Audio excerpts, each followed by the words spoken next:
Boas-vindas para você que acompanha mais um episódio do Estadão Blue Studio Talks. É na quarta temporada aqui na Play TV e também nos canais do Estadão Blue Studio. Eu sou Caio Novas, hoje a gente recebe o Rodrigo Dibbe, superintendente do CIE, Centro de Integração Empresa e Escola, e especialista em empregabilidade. E para bater esse papo, do meu lado, Fábio Costa, Head de Estratégia e Comunicação do Estadão Blue Studio. Dibbe, super obrigado pela sua presença por aqui. Não, obrigado a vocês, prazer enorme estar aqui dentro do Estadão para que a gente possa debater aí emprego jovem, geração do futuro, né? Qual que vai ser o futuro aí do nosso país, dependendo dessa nova geração que vem, começa a entrar no mercado de trabalho agora. Então, prazer estar com vocês. Legal, Dibbe. Vou te perguntar um pouquinho mais sobre o CIE, mas antes, naqueles clássicos 30 segundos da publicidade, se apresenta para a gente, por favor. Sou o Rodrigo Dibbe, superintendente do CIE, especialista de empregabilidade, há mais de 20 anos atua aí no meio da educação, no meio da empregabilidade jovem, emprego em geral, tentando entender esse ecossistema para que a gente possa ter diretrizes aí de melhoria para o nosso país e o futuro. Demais, demais. É uma função não só nobre, como fundamental para o futuro da empregabilidade, da economia, dos negócios, da educação, tudo muito envolvido.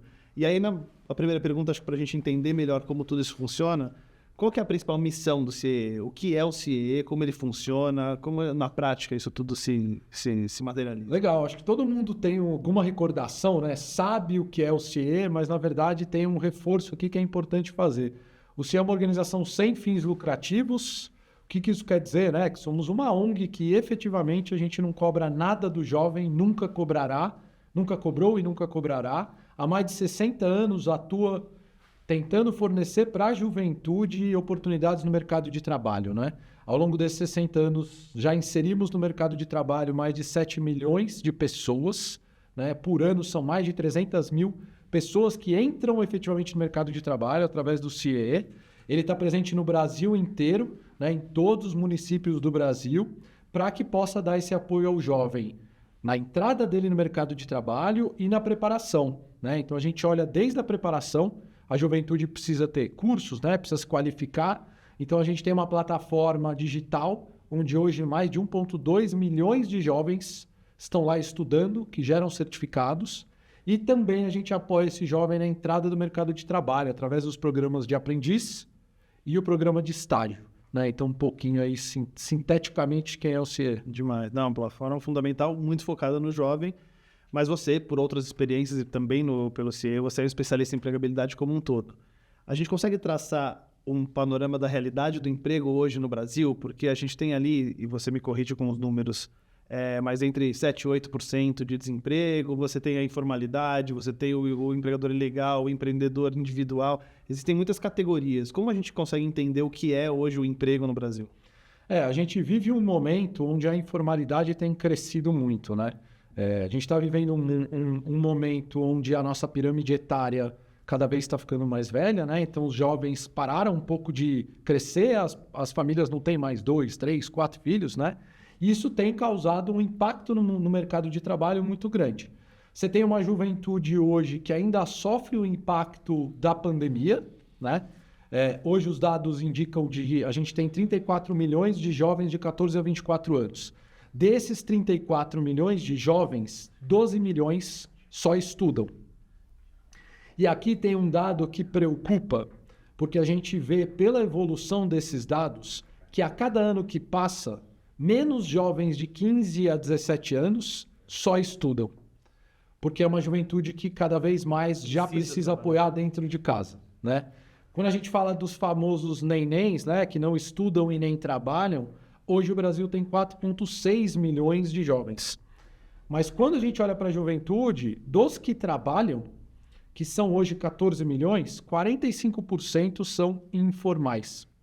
Então a gente está falando de um dado grande quando a gente olha para as perspectivas. Quase metade da juventude brasileira que trabalha de 14 a 24 anos trabalha na informalidade.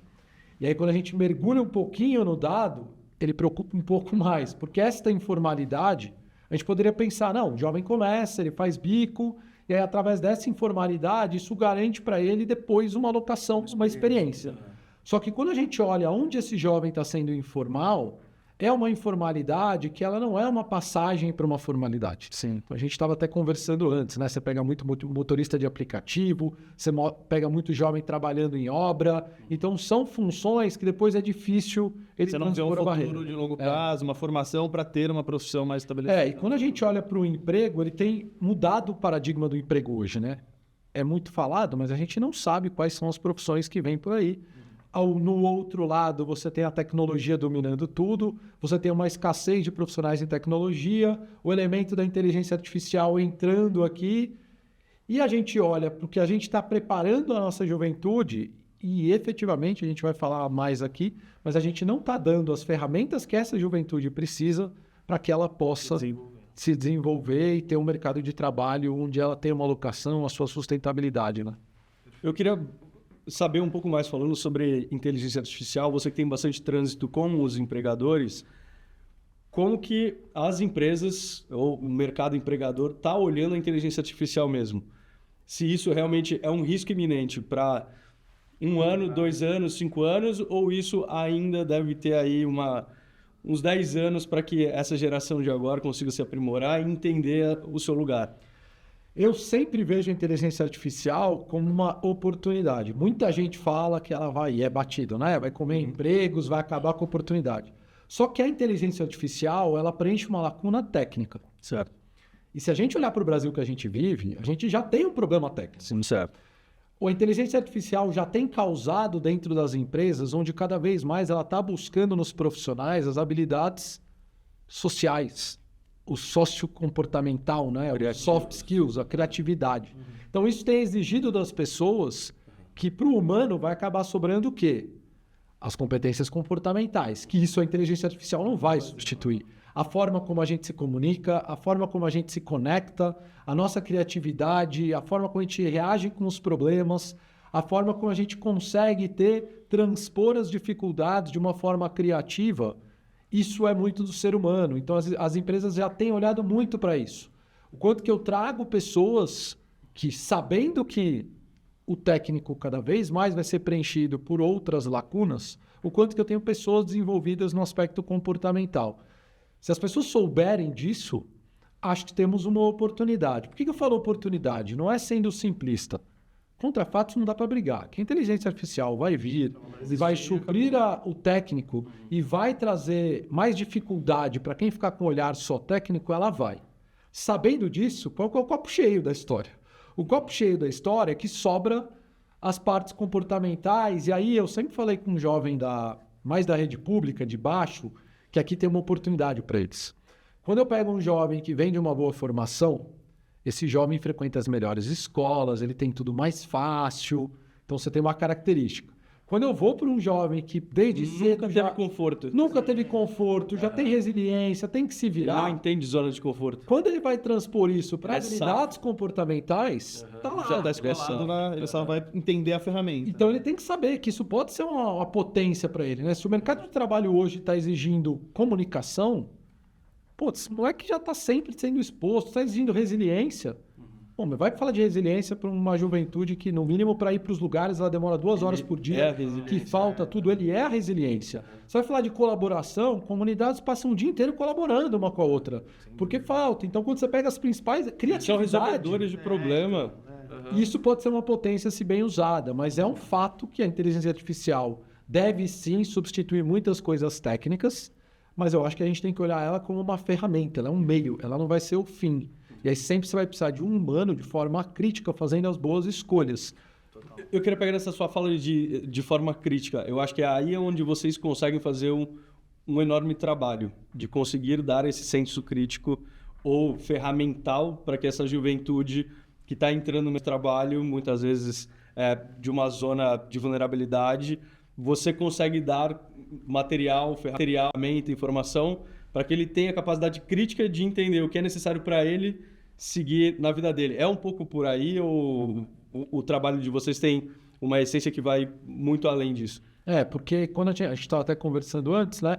Quando eu olho para o mercado de trabalho, é meio lógico o que acontece, né? A gente vive uma geração que ela não está muito preparada para o mercado de trabalho, e aí é essa diferença, né? Ao mesmo tempo que eu tenho um grande desemprego e informalidade jovem, quando você olha para a empresa, ela também está com muita dificuldade de preencher os seus quadros. Porque o jovem que sai da escola ainda é uma escola tradicionalíssima, né? Então, ele é o comando e controle, é o prova, eu tiro 2 na prova, você tira 10, dia seguinte a gente tem a mesma aula. Só que quando ele vai para o mercado de trabalho, na mesma hora... É uma outra realidade e ele não está preparado para a vida real. Ele não está preparado para a vida real, né? Então, o que a gente busca fazer é ter essa ponte mesmo, né? A gente usa até essa analogia. Qual é a ponte que esse jovem, que a juventude tem entre a educação versus, né, o mercado de trabalho, né? E hoje, como funciona isso? O próprio CIE oferece essa base, os jovens, você sente, tirando, obviamente, a bolha da bolha ali, que já vem preparado de acesso à tecnologia, etc. As empresas também estão focadas em ajudar esse jovem a entender melhor a realidade da inteligência artificial, das outras possibilidades. Como é que a gente consegue diminuir esse gap e tornar esse jovem mais... a inteligência artificial e as possibilidades mais palpáveis para ele enfrentar isso no dia a dia do trabalho? O que aconteceu de forma clara é que, no começo, as empresas delegavam isso à educação pública, aos outros. Começou, a gente brinca que é quase o rouba-monte, né, meu? Vamos pegar os melhores profissionais, processos seletivos para cada vez pegar mais. Mas é finito. E as empresas brasileiras já perceberam que não vai ter como, porque os melhores cada vez estão ficando menos. Então, elas vão ter que fazer a sua parte. Então, elas já começaram a, pelo menos, entender que elas têm que entrar nesse jogo. Que esse não é um problema em apartado. O problema de falta de mão de obra qualificada é um problema de todo mundo, é das empresas, porque elas não vão... É inerente no mundo, talvez. Não é só do governo, porque antes elas transferiram. Só que agora começou a impactar as operações delas. Então, muitas empresas começaram a já criar seus programas, incentivar mais programas de formação e de qualificação.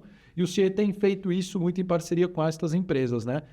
Como eu comentei no começo, a nossa plataforma de formação aberta, né? Os cursos digitais, cada vez ela tem aumentado mais. Porque é o jeito que a gente tem de fornecer para a juventude qualificação.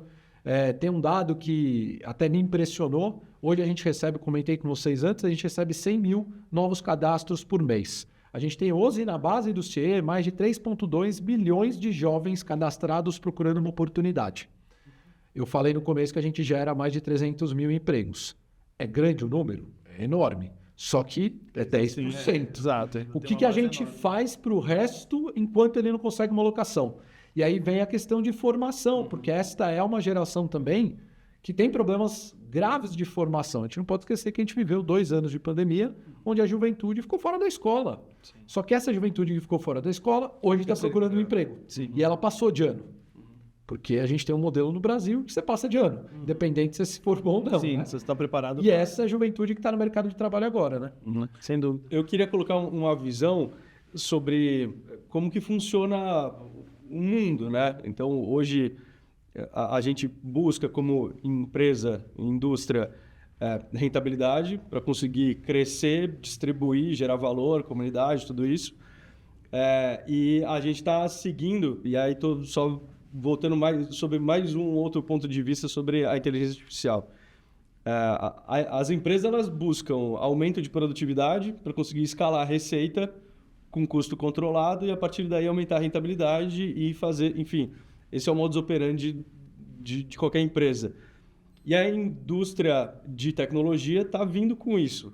Conseguir potencializar a capacidade de tratar dado para entregar melhores serviços para conseguir reduzir muito processos, enfim, tudo isso. Essa visão rápida e clara que a gente tem hoje aqui, como que ela é passada ou como que esses meninos e meninas conseguem ter essa visão? Porque quando você entende a máquina e o funcionamento do mercado, do mundo, você consegue se preparar um pouco melhor. Se você não tem essa visão clara e simples que a gente falou agora, você não sabe que ferramenta buscar, né? Então, como que vocês também entregam para esses meninos e meninas um pouco dessa visão crítica do mundo, de como ele é e como ele funciona? Perfeito. O que a gente tem buscado é inverter a ordem, né? Porque antigamente a gente pensava, você falava muito de orientação vocacional. Livre. Você pode ser o que você quiser. O que a gente tem feito hoje é, ok, você tem orientação vocacional, ver quais são as suas predileções. Só que eu preciso ver o que tem de oportunidade aberta. Certo. Porque eu não posso também, eu preciso pautar qual é o mundo de hoje. Então a gente tem feito esse trabalho do jovem primeiro entender as oportunidades de futuro, as oportunidades atuais e com base nesse arcabouço de oportunidades, o que encaixa com você. Porque senão você vai acabar formando uma geração que amanhã ela não vai ter o que ela quer, né? Então a gente tem buscado inverter, que no mundo da educação não é um processo fácil. E sempre você tem a briga entre educação e mercado de É trabalho. o que a gente estava falando de aterrissar a expectativa. É isso. Só que você tem que fazer isso, porque no fundo a educação tem que servir para a sua liberdade, subsistência, para você poder ganhar a tua grana. Se ela não servir para isso, se ela serve para isso, quanto que eu olho? Cara, quais são as oportunidades de futuro que eu tenho? Então já forme um jovem dentro da escola para que ele seja preparado para isso, né? Então a gente tem buscado fazer isso. Não é um processo fácil. Não, porque é muito difícil. o CIE pega este jovem já na sua trajetória final. Né? Ele já amadureceu tudo. Ele já amadureceu ele absorver tudo. e reconstruir uma percepção. Teoricamente, ele tem que estar formado, assim, formado educacionalmente, né? Os países que dão certo já começam a trabalhar esse elemento. Então, você pega Japão, você pega alguns países, já começa a trabalhar esse elemento muito antes, né? Porque aí você vai conectando as coisas desde cedo, né? As soft skills com a grade curricular. Grade curricular, soft skills, oportunidade de mercado de trabalho, onde estão as tendências. Você trabalha muito outros elementos. Então, pega escolas japonesas, tal, elas já trabalham com criatividade, fora da caixa, desde cedo, para esse jovem já ter uma mente aberta. Na educação Básica já. Outra realidade, infelizmente. Falando um pouquinho do jovem, para a gente complementar esse tema, você falou da situação dos nenéns. Recentemente saiu uma pesquisa citando aí os 4,6 milhões de jovens que, teoricamente, pela sigla, nem estudam e nem trabalham. E aí tem dois recortes, né? Tem o recorte de quem são esses jovens e tem o recorte de que a gente olha de forma não embasada para essa geração Z, pensa que muitas vezes eles realmente não querem trabalhar, eles estão numa outra realidade. Qual que é a realidade do neném, de quem não estuda nem trabalha no Brasil, de acordo com essas novas pesquisas, inclusive vindas diretas do Ministério do Trabalho, e da geração Z, que tem uma cabeça diferente, que vê a relação com o emprego de uma forma diferente? Perfeito. Acho que esse é um ponto importante, né? A gente tem falado muito sobre o neném. E a gente sempre tem no subconsciente que é aquele que está na televisão esperando alguma coisa. O dado mostrou para a gente que 68% desses nenéns são negros. E 65% são mulheres, na sua maioria, que têm filho pequeno. Quando eu somo as duas coisas, eu estou falando que 65% no mínimo de nenéns são mulheres, jovens, negras que têm filho pequeno. Ou seja, elas não trabalham não porque elas não querem ou não estudam porque elas não querem. Existe uma questão social nesse caso. Então, se eu estou falando que 65% dessa característica, tem que desmistificar que o neném brasileiro é aquele que não quer nada com nada. Ponto. Vamos para a geração Z. Ela é uma geração muito mais crítica, porque efetivamente ela tem uma amplitude de informação maior. É difícil para essa geração desconectar trabalho com a vida dela. Então, ela já exige mais coisas, né? Então, quando você junta essas coisas, você tem que dar um direcionamento para esta geração, de novo, para mim, no comportamental. É uma geração que ela não enxerga muito a realidade das coisas. Quando você vai trabalhar, aquilo que a gente estava conversando antes. Quando você vai trabalhar, cara, o cara quer entrega. Ele quer comprometimento. Ele não quer um youtuber. Então, conectar essa geração atual com a realidade do mercado de trabalho, que ela não é essas flores aí que ele das consome redes de sociais. informação não é uma expectativa. O que ele consome de informação talvez é 0,00. Não é o que ele vai viver dentro de uma empresa, a realidade, né? A minha dúvida maior era isso, assim, o quanto realmente é uma questão geracional, o quanto os mais jovens hoje não enxergam a realidade do trabalho porque foram formados de outro jeito, pela questão das redes sociais, etc. Ou quanto é uma questão da nossa geração envelhecendo, como os nossos pais e avós, porra, esses caras não querem nada com nada. O quanto é uma questão de a gente envelheceu e vê o jovem diferente como os nossos pais e avós, ou quanto realmente é uma questão de comportamento mesmo. O próprio dado que eu comentei aqui, quando a gente tem 100 mil novos cadastros todos os meses orgânicos de jovens procurando alguma coisa, já indica de uma forma eles estão procurando que eles querem. O problema é uma orientação sobre o que eles querem. É uma geração muito mal orientada. A evolução é tão grande, a gente vive um período de tanta evolução rápida que a informação que ele recebe dentro da escola ela continua sendo estanque, né? Aquela mesma coisa, né? Dentro de casa também o cara não tem Dentro de muito casa tempo é pra baixa, cuidar do e aí é filho. o que ele consome por aí. Falta um direcionamento, acho que para ele entender. Então, falar que essa geração não quer nada com nada, eu sempre falo, calma, do que a gente está falando? Acho que a gente precisa direcionar essa geração para as oportunidades certas, né? Pegar mais na mão Isso. em termos de indicar para ele. Em algum momento alguém tem que pegar na mão dele, né? É isso. Porque a escola não fez, a família não teve tempo e é isso. E para você que está acompanhando a gente na Play TV, sintonizou agora, a gente está conversando aqui com o Rodrigo Dimbi, superintendente da CIEE, Centro de Integração Empresa e Escola, e especialista em empregabilidade. Se você acompanhou as outras edições do Estadão Blue Studio Talks, você percebe essa quarta edição, ela está de um ambiente mais informal, mais aconchegante, muito graças à parceria que a gente tem com a ATEC. Então, a ATEC é especializada em arquitetura. E receber bem o Rodrigo. Exatamente. Então, a gente está aqui mais confortável, em cadeiras interessantes, bonitinho, tudo certinho. Se você quiser, de repente, pensar num ambiente mais informal, mais aconchegante também para sua casa, para o seu escritório, vale super a pena conhecer um pouquinho do portfólio da ATEC. O QR Code está aqui na tela. Então, dá uma olhada lá, quem sabe você consegue montar o seu próprio ambiente com a sua cara. Rodrigo, a gente já falou um pouquinho da relação do jovem com o emprego, com a questão da informalidade. Eu queria voltar nesse tema específico, porque existe uma questão sobre o empreendedor individual, o emprego informal e o emprego ilegal. São coisas que parecem semelhantes ali quando você não tem conhecimento do assunto, mas elas são muito diferentes na prática. Explica pra gente um pouco qual é a realidade hoje do Brasil nesse sentido e quais são essas diferenças entre o cara que trabalha sozinho, mas de uma forma, com uma empresa própria, como PJ, ele tem esse emprego informal, mas ele está dentro de uma regulamentação, e o empregado ilegal, por exemplo. Legal. Bom, a informalidade, na verdade, é quando eu trabalho sem nenhum tipo de registro, né? Sem nenhum tipo de carteira, ou eu não tenho microempresa. E quando a gente fala muito da informalidade, eu acho que é importante isso ficar claro, e é o gancho que você dá. Não é ilegal ser informal. O problema da informalidade é que eu não tenho direitos. Eu não tenho final de semana, eu não tenho 13º, eu não tenho férias. Se acontece um acidente comigo, o problema é meu. O problema da informalidade é esse, né? E aí o quanto que no futuro eu vou construir alguma coisa a não ser aquilo que eu ganho, né? Quando você fala com o informal, o que é final de semana, o que é férias, o que é descanso remunerado? Então todos os direitos ele não tem. Mas não é legal você ser um trabalhador informal. Quando a gente fala da informalidade, o que preocupa é o quanto que essa informalidade, principalmente quando a gente fala de jovem, o quanto que depois ele consegue manter a vida inteira na informalidade, né? E aí o toque que a gente sempre dá para o informal é, sabendo disso, você tem que se preocupar muito com os recursos que você vai ter, com a economia, né? Então, esse é um ponto. Quando você fala do empreendedor, microempreendedor, aquele que tem um negócio, ele é formal. Ele não é um trabalho formal de carteira assinada, mas ele tem uma microempresa, ele tem a MEI, né, que é a empresa a empresa que um empresário individual abre, ou ele tem uma microempresa que é um pouco maior, então ele está formalizado.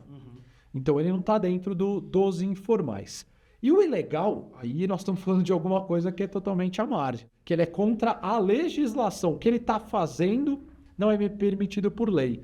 Então, basicamente, são essas três diferenças. Num caso, por exemplo, sei lá, numa marcenaria, o ajudante, que ele não está recebendo do empregador, ele está num emprego informal ou ele está mais para o emprego ilegal nesse caso? Ele está no informal. Então, você tem números lá que indicam, o cara que trabalha na agricultura informal, né? Quando você pega até os números da informalidade, ele fala, então, motorista de aplicativo, o cara que trabalha como pedreiro, que recebe lá na hora, o cara que vai numa vendinha e tal, ele é o informal. Então, ele está trabalhando lá, mas ele não está registrado, ele não está legalizado, ele não tem os direitos. Então, a gente volta para a definição, né? É menos uma questão de legislação, ele não está ferindo de forma prática a legislação, mas ele não está tendo nenhum benefício que ele deveria ter por ser um profissional. Porque aí você tem dois gargalos, né? O primeiro é o que a gente chegou a comentar, você tem um motorista de aplicativo, maravilhoso, porque ele tem essa opção, ele está gerando renda, mas ele não tem os benefícios, e principalmente você não vê uma perspectiva de futuro, né? Até quando,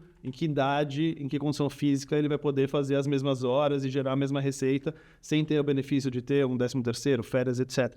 E por outro lado também é a questão de preparo para ter esse tipo de remuneração, né? Porque quando você está na empresa, você tem isso tudo organizado para você, né? Você tem as finanças ali, você tem o FGTS, você tem as férias, etc. quando você é informal, você precisa ter uma base de administração do seu tempo, do seu dinheiro, da sua vida, que muitas vezes você não tem por não ter conhecimento, por não ter educação, não é mesmo? Total. E quando você pega o informal, você vai ter um problema médio e longo prazo no país. Porque poucos têm a visão dessa que você colocou organizada, de que não, então eu vou ter uma previdência. Então eu vou contribuir, porque você pode contribuir também para a previdência como informal, né? Você gera o seu boleto e você vai contribuindo. Mas a maioria não faz isso. Quando ele ficar mais velho, como é que ele vai fazer? Se ele não vai poder, né, acessar... O emprego que ele tem, ele pensa no dia a dia, mas ele não vai ter uma estrutura de futuro e é isso. Né? Dia que ele fica sem trabalhar... Então essa é a preocupação médio e longo prazo. O quanto isso é um problema governamental, quanto a gestão pública precisa trabalhar com isso, mas quanto também é um problema corporativo e as empresas podem ajudar isso e entidades como, por exemplo, CIE. Acho que tem um quê de problema governamental quando você fala que no Brasil você tem uma taxa tributária muito grande em cima do emprego formal. Quando você olha do lado do empregador, efetivamente a gente tem o nosso custo de contratação da empresa comparado a outros lugares do mundo, ele é gigante. Se fosse uma taxa mais baixa, talvez ele toparia contratar como formal. Então, isso é um olhar que a gente precisa ter enquanto país, né? Acho que as leis trabalhistas que a gente tem, com o novo mundo que vem aí, não sei se elas precisam ser revistas, porque você não está incentivando a empresa a contratar de forma formal. Então, esse é um dado de realidade, né? E, ao mesmo tempo, é importante que a gente olhe para o informal, o quanto que a gente precisa também dar um preparo para ele, para entender, tá bom, você vai ser um informal, mas... Alinhando as expectativas, continue. Passando para um lado mais quase poético, mas a gente está falando muito de produtividade, aí produtividade está falando de lucratividade, de receita, de geração de emprego e de economia girando. A gente tem visto muitas conversas sobre felicidade no trabalho, né? Então, no SXSW, por exemplo, nos últimos 2 anos, muitos painéis foram dedicados a isso. A doutora Laurie Santos, que é uma especialista em felicidade, trouxe dados científicos que comprovam que pessoas mais felizes no trabalho são pessoas mais felizes na vida e são mais produtivas, né? Então, isso já não é mais um achismo, é uma questão de pesquisa, de ciência mesmo. Hoje as empresas também estão preparadas, na sua visão, para cuidar dessa saúde mental dos funcionários, oferecer condições mais interessantes para reter esses profissionais, para gerar mais empregos, gerar mais receita com base na qualidade de vida do trabalhador e nos benefícios que ele pode receber? Acho que as empresas brasileiras já perceberam que isso é importante, mas no todo ainda não estão preparadas. Quando a gente fala de felicidade no trabalho, a primeira coisa que a gente precisa fazer é uma inclusão bem feita. As pessoas poderem ser quem elas são dentro do ambiente de trabalho. Esse é o primeiro ponto. E as empresas têm uma dificuldade de fazer isso. O segundo ponto é entender que, quando você fala principalmente de jovem, a entrada que esse jovem vai ter no mercado de trabalho, obviamente que ele tem várias lacunas. Obviamente que ele tem vários gaps de formação, que ele não tem experiência. Se eu sei disso, eu preciso tornar essa entrada de uma forma que eu não me sinta rapidamente pressionado. E no mundo, quando a gente pega de muito resultado, qual é este equilíbrio, né? De eu ter o tempo de me desenvolver, de eu me sentir incluído, de eu aprender e, ao mesmo tempo, ter uma baita pressão, porque cada vez mais as empresas querem ter resultados mais rápidos, né? Então, acho que existe este olhar. Eu sempre brinco que quando a gente tem muita empresa que, nada contra, mas tem muita empresa que cria diretoria de felicidade. Quando eu fico imaginando uma reunião de um board. Vamos criar a diretoria de felicidade? Para tomar essa decisão é porque alguma coisa não está indo nada bem. Exato. Porque se tudo tivesse de forma orgânica, os líderes tratando bem, com a visão de desenvolvimento, talvez eu nem precisaria... O RH já resolveria essa eu questão. nem precisaria pensar diretoria de felicidade. Para mim, quando chega a institucionalizar, temos algum problema. Porque para isso ir para uma reunião de liderança... Ou é uma questão mais de marketing do que de efetividade. Ou é uma questão de dar uma resposta, porque dá muito... Mas, enfim, eu acho que é bem por aí. Então, eu acho que a gente tem que sim olhar que esta nova geração que vem, ela conecta muito o trabalho com a vida pessoal. E aí, na verdade, não é que nós estamos falando de felicidade. As pessoas querem... na geração passada, né, os baby boomers, eles dividiam. Né? Os nossos pais, eles ganhavam a grana deles no trabalho, quase que né, arrastavam corrente. E aí, o final de semana era o libertador. Você podia até ser pessoas diferentes, né? Descontraído, fora do trabalho. Agora, não tem mais espaço para isso. É tudo junto e misturado. E acho que é um pouco da tendência até dos estudos e dessas discussões, assim. A gente passa a maior parte do tempo trabalhando, de alguma forma. E a gente passa, principalmente, agora menos com a questão do home office em teoria, mas se relacionando de alguma forma com os companheiros de trabalho. Então, se você não tiver uma boa relação com quem trabalha com você, quem está no dia a dia, você não tem como ter uma vida saudável, uma vida feliz, porque você vai ter a maior parte do seu tempo sendo impactado com algo negativo, né? Então, se isso não for tornado como ou neutro ou positivo, é quase impossível você ter felicidade, tranquilidade e produtividade. É interessante você estar falando com o que ele colocou, que é muito verdade também, de hoje as pessoas só querem ser o que elas são.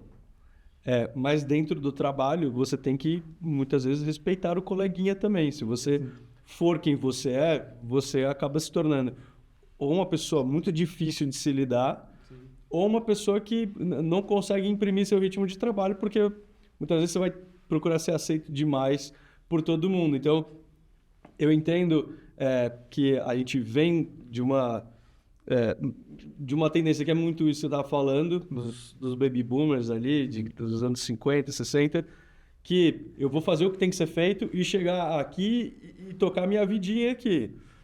Nesse momento que a gente está, essa pressão de, cara, faça o que precisa ser feito, muitas vezes ela não corresponde à expectativa do novo trabalhador que está chegando ali. Mas como assim? Eu não concordo e vou me manifestar porque eu não me concordo. E aí essa aceitação ou não, essa frustração ou não, é que eu acho que ela está ficando muito tardia. Você está se frustrando com coisa que as pessoas, né, as gerações anteriores, já sabiam que não precisava se frustrar. Sim. E aí as pessoas hoje buscam fuga, os mais novos buscam fuga, do tipo, não vou ficar por aqui, ou vou buscar um outro trabalho. E não existe um outro trabalho que não tenha esse problema, né? Essa parte comportamental e social dentro do escritório, ela é inerente a qualquer lugar. Então, você vê a rede social, você entende que você se potencializa, mas na vida prática você tem que, né, saber jogar o jogo. Total, e aí você colocou perfeito, né? É o equilíbrio, na verdade, que a gente tem que chegar, né? Isso. A gente vivia uma geração que tinha muito claro, cara, eu tô aqui, vou fazer o meu, tal. Aonde você vai ser feliz? Você vai ser feliz no final de semana, quando você chegar à noite na sua casa. Pega a grana que você ganhou, férias, vai viajar, some e é lá a sua felicidade. Isso era muito claro. Hoje está indo para o outro extremo. Não, eu vou ser feliz o dia inteiro. Para, gente, mercado de trabalho, eu não sou feliz o dia inteiro. Eu entrego e está tudo bem. Mas entender se está tudo bem, fazer essa transposição, que é chegar nesse equilíbrio, é o que vai garantir. Eu sempre falo muito que a gente tem que trabalhar nesse conflito aí geracional no mercado de trabalho, quase que uma questão até de empatia. Porque falam, né, que hoje a gente tem 5 gerações que estão trabalhando ao mesmo tempo. Só que todas estão tentando o seu modo, né? Uma está com a cabeça dela, outra... Então, mais comunicação e o que a gente tenta fazer de prático é trazer para essa geração isso. Ó, você está entrando no mercado de trabalho, mas deixa eu te falar, sem romantismo, o mercado de trabalho ainda sobrevive com resultado, o mercado de trabalho ainda é meta. Você não vai descaracterizar isso. É muito difícil a gente chegar num momento da humanidade de que trabalho não tem a ver com entrega, né? E eu acho que eles fazem desculpa, cara, que é um bom trabalho de também fazer um pouco a catequização da empresa. E falar, cara, entende, né? Trabalhe um pouco mais a sua empatia, respeite um pouco mais as diferenças, receba essa pessoa, né? Faça o devido acolhimento desse jovem que vem de uma geração nesse contexto, com essa circunstância, ele é fruto, né, dessa situação toda, e dá um pouquinho mais de paciência para essa curva de aprendizado. Eu acho que isso vocês fazem muito bem. Que até o que a gente estava comentando, né? Antes de eu entrar aqui, você falaram, vai de Blaze ou não vai de Blaze? Como se sentir melhor. É sobre isso também no mercado de trabalho. Sim. Esse jovem, a partir do momento que ele entra lá, isso conta. O vestimenta, o jeito que ele é, quem ele é. Existem códigos. Talvez, e aí é outro lado que você falou, né? O quanto que se eu propiciar que seja um ambiente acolhedor, talvez ele possa performar. Então, você entender essas duas coisas. Se você quiser tudo, ferro e fogo, é do meu jeito, é assim, entregue o resultado, aí você vai gerar essa frustração. E acho que é uma questão muito desse conflito entre a cultura social e a cultura corporativa, em que muitas empresas ainda têm uma cultura muito antiga, né, dessa coisa de horário fixo, todo dia presencial, meta de resultado, vai trabalhar desse jeito e acabou, com a cultura social, principalmente das gerações mais jovens, de flexibilidade, de ser quem eu sou e etc. Então, os dois extremos vão se ferir a ponto de não funcionar. Então, quando a cultura corporativa vem um pouco mais para a realidade social, e quando o social entende que o corporativo não é liberdade total e não tem como ser, eu acho que aí é um casamento que pode funcionar muito melhor. E as redes sociais complicam tudo, né? Porque pelo próprio algoritmo dela, ela te entrega Aquilo que você quer ver. aquilo que você quer ver. Não E é aí você realidade. acha que aquilo é a realidade. Exato. Que é isso, né? A rede social com o algoritmo dela, ela é diferente de televisão, ela não entrega a mesma O coisa. que está acontecendo é que está todo mundo em Tóquio, né? É isso. E o todo mundo E são aí 10 você pessoas. vai trabalhar, talvez indignado, de, pô, lá outro lugar que é legal, porque lá tem liberdade. Primeiro que todo mundo só coloca aquilo que é positivo, É lógico. e o algoritmo, depois de um dia, ele só te entrega aquilo que ele vê que te agrada cada vez Sabe mais. uma dúvida né? que eu queria que você tirasse e também expusesse um pouco mais, pegando um pouco no ponto que o cara estava falando sobre a felicidade e discussões em grandes eventos mundiais. Percebo hoje, por exemplo, o empreendedor de hoje, a pessoa que tem hoje seus 40 anos, está ali nos anos 80. Uma pessoa que também já tem uma carga de cultura, repertório, uma imersão digital muito diferente da outra geração, que é o que a gente estava falando dos baby boomers e tal. Esse empreendedor, hoje, se ele deu muito certo, ele virou uma pequena empresa, passou ali a mortalidade, e se ele der muito certo ainda, ele vai chegar numa média empresa. É genuíno nas duas pontas, tanto a empresa que move o mercado num grande volume, e a grande empresa, ou a internacional, a multinacional, essas duas, quando elas trabalham a sua cultura para receber esse jovem, elas estão fazendo isso de uma forma que ela está se adaptando ao momento atual, ou essa colocação dessa cultura é por uma questão de a liderança ali, a pessoa ali dos 40 anos, ela tem um pouco mais de empatia? É uma necessidade ou é um querer? É basicamente isso que eu queria entender. Acho que é os dois, né? Uhum. Quando a gente fala de cultura, cultura são as pessoas, né? Quando depende muito do líder. Tudo bem, grandes empresas têm o seu direcionamento estratégico, né? Onde ela coloca, olha, aqui permeamos isso. Quase que ela fala as 4 linhas, né? Pensando na analogia no campo, assim, ó, isso aqui é onde a gente não vai para fora, fica dentro. Mas o dia a dia, quando a gente fala de felicidade, para alguém que está trabalhando, ela depende do minuto do dia. Ela depende das falas, da forma como... às vezes as coisas estão em tão poucos detalhes que fazem a diferença. É o respeito humano, é você dar opinião, é você conversar de forma próxima, é você entender que quando aquela pessoa chegou mais ou menos desanimada, é normal. Às vezes você está tendo um problema... Um dia ruim. Um dia ruim. E isso não vai estar escrito na parede. Isso depende do próprio líder ter esse tipo de atuação mais próxima e mais humana. Quando a gente pega o direcionamento institucional, ele ajuda, mas depende muito da liderança. Construção de cultura é uma questão de liderança e das pessoas mesmo. E eu vi ao longo da minha trajetória muita gente sendo alçada a cargos até de liderança sem entender isso. Quando você passa a ser um líder, você tem uma responsabilidade que não é só da entrega do trabalho. Você tem uma responsabilidade sobre as pessoas, sobre a felicidade das pessoas naquele ambiente. Né? Então, isso às vezes é pouco conectado. Né? As pessoas entram e tem muito líder que às vezes joga a culpa para o RH, joga a culpa para a empresa. E ele, não, cara, é sua. Você tem autonomia como líder para saber que o seu colaborador não está bem. Num dia você fala, puta, vai para casa e está tudo bem. Sem burocracia, né? Então, eu vejo que é essa somatória, mas é um papel muito das pessoas, né? De fato, entender se o PME aqui ele está se sofisticando, porque é uma preocupação que anteriormente não era, não existia, mas agora está existindo e, na minha percepção, ela é genuína, ela não é construída. A empresa está bem. Então, isso pode aproxima mais a questão de, putz, eu preciso ter um colaborador mais feliz, mais satisfeito. Quando você vai para uma empresa muito grande, às vezes isso pode... Por isso que você precisa sempre do firmar, né? O quanto que a política da felicidade precisa estar presente lá dentro, né? Que eu já vi também muita empresa onde tem grandes programas de felicidade que o próprio colaborador não sente isso na veia, porque às vezes ele passar uma vez por mês tem uma coisa legal e tal, mas o dia a dia ainda é um pouco tóxico, né? Essa palavra está criando cada vez mais força, né? Porque a nova geração também, com as redes sociais, ela já não admite né? Expõe mesmo o problema. A conduta que na época dos baby boomers existia no mercado de trabalho, hoje ela nem é permitida. Talvez as Modelo meio falas imposto, podem ter sido a mesma, mas aquela geração passada achava que era normal. Não, tá bom, Hoje eu deve ser trabalho, colaborativo e contributivo. Gibi, para a gente encerrar, a gente tem aqui no Estadão Blue Studio Talks quase que um tarô do mercado, dos negócios. É o Estadão Blue Card by Atec, nossa parceira aqui do nosso ambiente, do nosso programa, em que existem alguns temas específicos, obviamente conectados com o seu universo. Eu vou pedir para você indicar uma carta, essa aqui. Vamos lá. Vamos falar de currículo. Currículo, acho que tem tudo a ver. Isso é uma curiosidade minha, inclusive, assim. O currículo formal, aquela questão do currículo vitae ali, etc., que hoje você tem desde um LinkedIn até outras formas digitais. Ele ainda funciona, ele ainda é o caminho.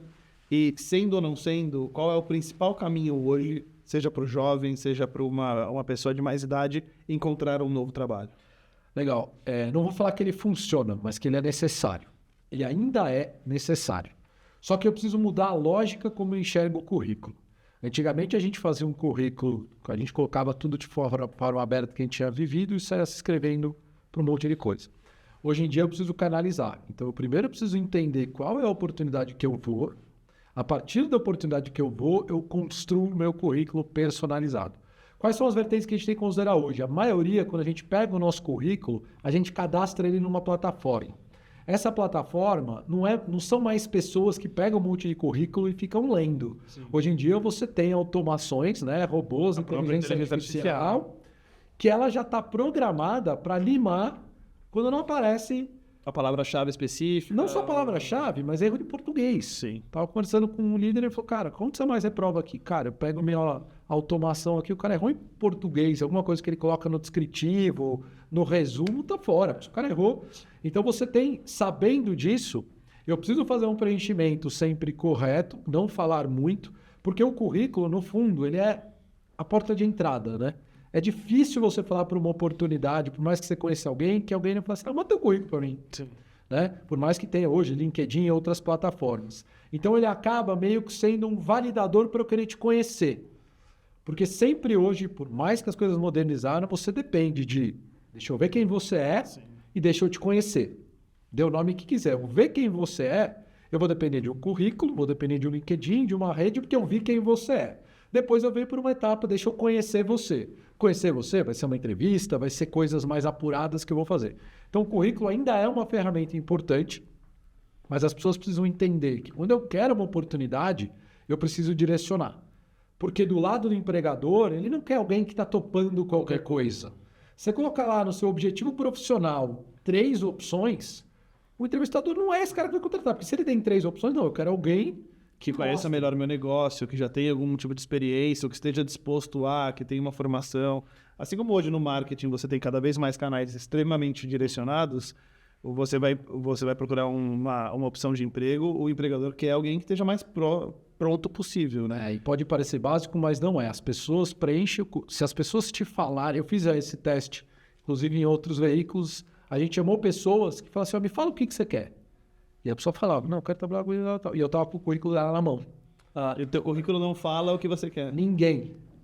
O currículo dela não falava nada que ela queria. Nada. Pelo contrário. Então você tem um descasamento. E eu falava para elas, cara, então ninguém vai querer te conhecer, porque o que você está me falando é muito mais interessante do que o que você botou no papel. E não tem nada a ver. Então até vai ser um bloqueador. O currículo, no mínimo, ele bloqueia. Eu acredito no seu currículo ou no seu discurso. Né? E o currículo é a primeira coisa, porque eu não vou ter condições de conhecer todo mundo. Então vou ter que olhar minimamente aquele papel ou digital.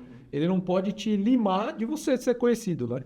Eu acho importante também você colocar, aproveitando que você é especialista, tem um trânsito enorme, né, lugar de fala para caramba nisso, é você dar algumas dicas para quem está ouvindo e assistindo a gente, o que ele pode colocar ali para que ele possa se diferenciar. Estou pensando no menino ali que não tem muita experiência, ele vai falar, cara, fechei o fundamental, ou, enfim, não tenho grandes experiências. Se você pegar, vai ter vários com essas mesmas características de idade e tudo mais, de formação. O que ele pode colocar ali para que ele possa se diferenciar no olhar de um recrutador que ainda não o conhece, ele só está entendendo quem é a pessoa. É um ponto perfeito, né? Porque as pessoas acham que currículo são as coisas formais que a gente fez. A gente fala muito hoje de informalidade, né? Sim. Mas quando você vai para um currículo, isso é fato. Você vai falar com um jovem e fala, e teu currículo? Ah, mas eu só fiz ensino médio. Aí você começa a bater papo, o cara fala, não, fiz isso aqui, trabalhei na feira, pô, feira para mim é um clássico. O cara que trabalha na feira, desde cedo, vamos pegar as competências comportamentais. Né? Raça. Trabalhou na feira, resiliência. Trabalhou na feira, comunicação. Logística. Trabalhou na feira, o cara tem que fazer cálculo rápido de dar o troco. Sim. Raciocínio lógico. Acorda cedo. Sempre está disposto, toma não o dia inteiro e fica lá. Quando você transpõe isso para o mercado de trabalho, é tudo que eu quero. O famoso são os skills ideais para o negócio. Está comprovado que você tem isso. Então, o quanto que o jovem consegue transpor isso para um currículo é importante. Essas coisas que não são do mercado formal, mas foi o que ele viveu. Ele tem que colocar, porque ele viveu isso. E quando você está falando de um jovem, pensa, se eu pego um currículo, tem um monte de coisas informais, mas que ele viveu, qual é a leitura que o RH vai fazer disso? Pô, desde cedo esse menino tá indo atrás. Sim. Se eu pegar um currículo que você tem lá, escola, tem uma grande diferença, né? Então, coloquem as coisas adicionais que você faz. Muita menina que é babá, cuida de criança e não coloca. Pô, tem um monte de habilidade aqui. O moleque trabalhou em pedreiro. Então, vários exemplos da vida cotidiana que são importantes. E além do serviço, o voluntariado também, né? Às vezes alguém ajudou, não sei, alguma coisa na igreja, na comunidade, em alguma outra ONG. Isso vale muito. Vale muito. E aí tem as escolhas que você não deve fazer. Boa. Porque elas podem te tirar. Então, por exemplo, eu preciso colocar a minha idade? Não necessariamente, porque se aquilo está servindo só para alguém te conhecer, pense com esta cabeça. Às vezes menos é mais. Se o currículo serve só para abrir uma porta e falar, gostei, interessante, quero conhecer. Também não expõe tudo lá. Porque o estudo, às vezes, deixa você falando. Falar é sempre melhor, né? Você trabalha a questão da empatia, você contrata alguém também, não é por currículo. Às vezes você pega 2 currículos iguais, mas na hora da entrevista é quem bate mais, valores, né? Ou até essa questão, um pouco menos preparado, mas mais disposto. Você gostou mais do perfil da pessoa, mais do que necessariamente da formação. Então, se você sabe o que o mercado de trabalho quer hoje em dia, você direciona o seu currículo para isso. Se o mercado de trabalho quer ver muito comportamental, também não adianta quem pega e escreve, bom relacionamento, boa comunicação. Capacidade de liderança. Esquece. Mas se você conta histórias lá, coloca uma experiência que a pessoa fala, então eu cuidei, fui babá durante 2 anos. O que eu desenvolvi lá? Putz, lá, habilidade, né? Então, isso você demonstra que tem alguma coisa. Porque também tem um monte de gente que ouve, comportamental hoje é importante, então ele coloca lá, qualificação, eu sou bom comunicador. Tem tudo lá. E não sobra nada quando você vai para a entrevista, né? É um defeito, perfeccionismo. É o clássico sempre os clichês. Queria agradecer muito a presença do Rodrigo Dibby aqui no nosso programa, no Estadão Blue Studio Talks. Essa é a 4ª temporada do programa, é uma parceria do Estadão Blue Studio com a Play TV. A gente fala aqui de algumas das maiores e melhores empresas do Brasil, com líderes de diferentes segmentos. Hoje a gente teve Rodrigo Dibby, superintendente do CIE, Centro de Integração Empresa e Escola, e especialista em empregabilidade. Queria agradecer muito também Fábio Costa, Head de Estratégia e Comunicação do Estadão Blue Studio, que acompanhou a gente. Se você gostou desse programa, fica ligado. Na 4ª temporada tem vários outros episódios, você encontra eles tanto aqui na Play, quanto nas plataformas do Estadão Blue Studio, em outras plataformas de streaming. E tem as outras temporadas também, as 3 primeiras temporadas para você acompanhar. Eu sou Karen Novas e a gente volta em breve com um novo programa. Até lá!